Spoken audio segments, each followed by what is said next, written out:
ഞാനിങ്ങനെ ആനകളുടെ training സെന്റേഴ്സിന്റെ mainly കേരളത്തിനകത്തുള്ള training സെന്റേഴ്സിന്റെ ഒരു കണക്കെടുക്കുമായിരുന്നു. ഒരു ലിസ്റ്റ് ഞാൻ തയ്യാറാക്കി. ഇവിടൊക്കെ ഒന്ന് സന്ദർശിക്കണം എന്നുണ്ട്. അതിൽ ഫസ്റ്റ് എറണാകുളത്ത് കോടനാട് എലിഫന്റ് ട്രെയിനിങ് സെന്റർ ആണ്. പിന്നെ അഭയാരണ്യം എലിഫന്റ് റീഹാബിലിറ്റേഷൻ സെന്റർ, അതും കോടനാട് തന്നെയാണ് വരുന്നത്. പിന്നെ ഇടുക്കി എലിഫന്റ് ട്രെയിനിങ് സെന്റർ വരുന്നുണ്ട്, കോന്നി എലിഫന്റ് ട്രെയിനിങ് സെന്റർ, പിന്നെ Muthanga elephant camp, Wayanad elephant camp, പിന്നെ പെരിയാർ എലിഫന്റ് ക്യാമ്പ്, പിന്നെ പുന്നത്തൂർക്കോട്ട നമ്മുടെ ഗുരുവായൂർ ദേവസ്വം എലിഫന്റ് സാങ്ച്വറി, പിന്നെ നിലമ്പൂർ കോവിലകം എലിഫന്റ് ക്യാമ്പ് എന്ന് കാണിക്കുന്നുണ്ട്.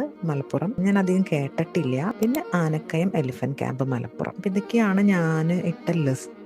ശരിക്കും വിസിറ്റ് ചെയ്യാൻ വേണ്ടി ഇട്ടപ്പോൾ ഞാൻ എന്നാ വിചാരിച്ചു ഇതിൽ എന്തെങ്കിലും ആഡ് ചെയ്യാനോ, ഞാൻ പറഞ്ഞതിൽ ഡ്യൂപ്ലിക്കേഷൻ ലൈക്ക് ഇപ്പോൾ ഒരു സ്ഥലത്ത് തന്നെ 2 വട്ടമായിട്ട് പറഞ്ഞിട്ടുണ്ടെന്നുണ്ടെങ്കിൽ നിങ്ങൾക്ക് അറിയുന്ന പോലെ തന്നെ ഒന്ന് ഹെൽപ്പ് ചെയ്യണേ. പിന്നെ ഈ ഒരു വീഡിയോ ഇത്തിരിയെങ്കിലും ഇൻഫോർമേറ്റീവ് ആയിട്ട് തോന്നുന്നുണ്ടെങ്കിൽ നിങ്ങളുടെ ആനപ്രേമിയായിട്ടുള്ള കൂട്ടുകാർക്ക് നിങ്ങളിത് ഷെയർ ചെയ്യണം. അപ്പോൾ ശരി.